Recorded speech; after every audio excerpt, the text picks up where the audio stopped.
আসসালামু আলাইকুম সবাইকে। আবারও হাজির হলাম মিষ্টির রেসিপি নিয়ে।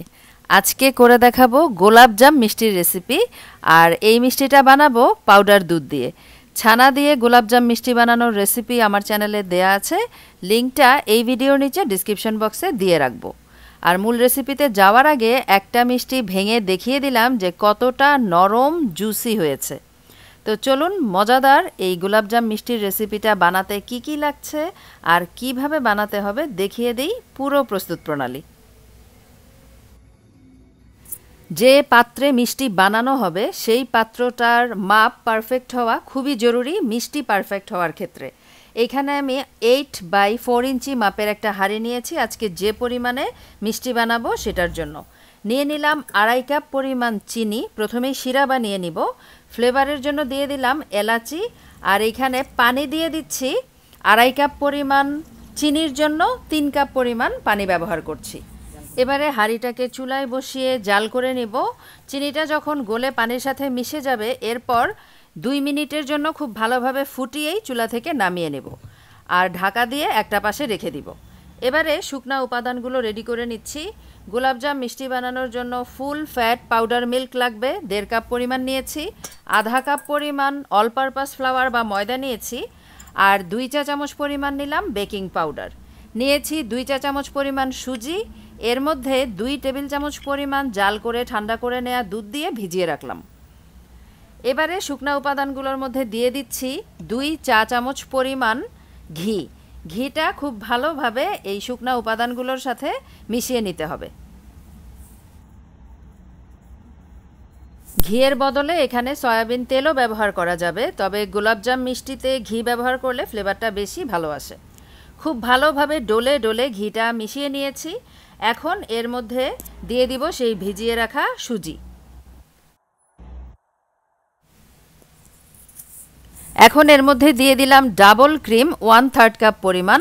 আপনারা চাইলে হুইপিং ক্রিমও ব্যবহার করতে পারেন। এবারে তরল দুধ দিয়ে সুন্দর একটা স্টিকি ডো বানিয়ে নিব। আর যেই তরল দুধটা আমি ব্যবহার করছি সেটা জাল করে ঠান্ডা করে নিয়েছি। আর এখানে 1/2 কাপ পরিমাণ নিয়েছি, পুরোটা একবারে দিব না, অল্প অল্প করে দিয়ে ডোটা বানাতে হবে। পুরোটা একবারে ঢেলে দিলে ডোটা যদি বেশি নরম হয়ে যায় সেক্ষেত্রে কিন্তু মিষ্টির শেপ দেওয়া যাবে না। তো পুরোটা 1/2 কাপ পরিমাণ পুরো দুধটা কিন্তু লাগেনি, অল্প একটু রয়ে গেছে। আর ডোটা কীরকম স্টিকি হবে আশা করি দেখেই বুঝতে পারছেন। এরকম স্টিকি করেই ডোটা বানাতে হবে। কিছুক্ষণ রেস্টে রাখবো 5 মিনিটের জন্য। 5 মিনিট পরে মিষ্টিগুলো বানিয়ে নিব। এর মধ্যে হাতটা ক্লিন করে আসি। আর কতটুকু দুধ রয়ে গেছে সেটা একটু দেখিয়ে দিলাম। হাতের মধ্যে একটু ঘি মেখে এবারে মিষ্টির শেপ দিব। আমি বেশিক্ষণ অপেক্ষা করিনি, 4 থেকে 5 মিনিট অপেক্ষা করার পর মিষ্টিগুলো বানিয়ে নিচ্ছি। মিষ্টির মধ্যে কোনো ধরনের ফাটল যেন না থাকে সেদিকটা লক্ষ্য রাখতে হবে।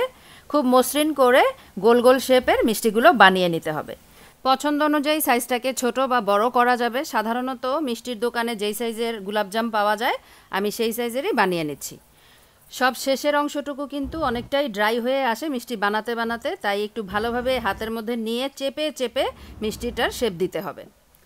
সবগুলো মিষ্টির বল বানানো হয়ে গেছে, এবারে ভেজে নিতে হবে। ভাজার জন্য একটা ছড়ানো পাত্র ব্যবহার করছি, কারণ তেলে দেওয়ার পর মিষ্টিগুলো কিন্তু ফুলে ডাবল হয়ে যাবে। এখানে সয়াবিন তেল নিয়েছি আর 1/2 লিটার থেকেও একটু বেশি পরিমাণে তেল আছে। তেলটা যখন কুসুম গরম হয়ে আসবে তখনই মিষ্টির বলগুলোকে দিয়ে দিতে হবে। আর চুলার আঁচটা মিডিয়ামে থাকবে।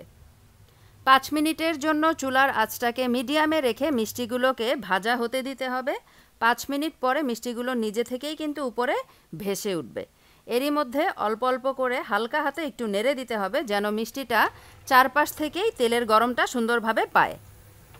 5 মিনিট পরে মিষ্টি কিন্তু সাইজেও বড় হয়েছে আর উপরে ভেসেও উঠেছে।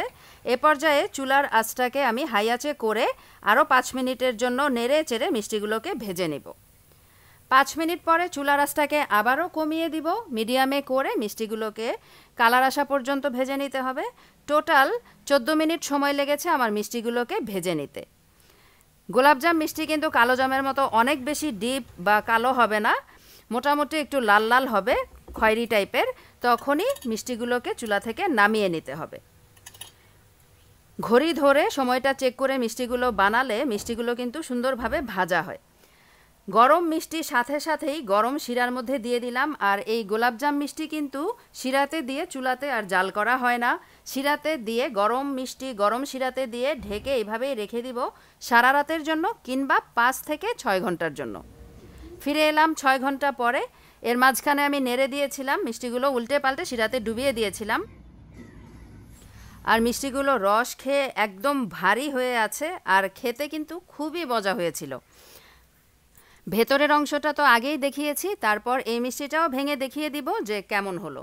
আর এই মিষ্টিগুলোকে ফ্রিজে রেখে ঠান্ডা করে খেলে খেতে কিন্তু স্বাদটা আরও বেশি ভালো লাগে। আর এই মিষ্টির স্বাদকে আরও বেশি বাড়াতে চাইলে মাওয়াতে গড়িয়ে নিতে পারেন, আবার চাইলে মাঝ বরাবরই কেটে ক্রিম দিয়েও কিন্তু ক্রিম গোলাপজাম মিষ্টি বানিয়ে ফেলতে পারেন খুব সহজেই।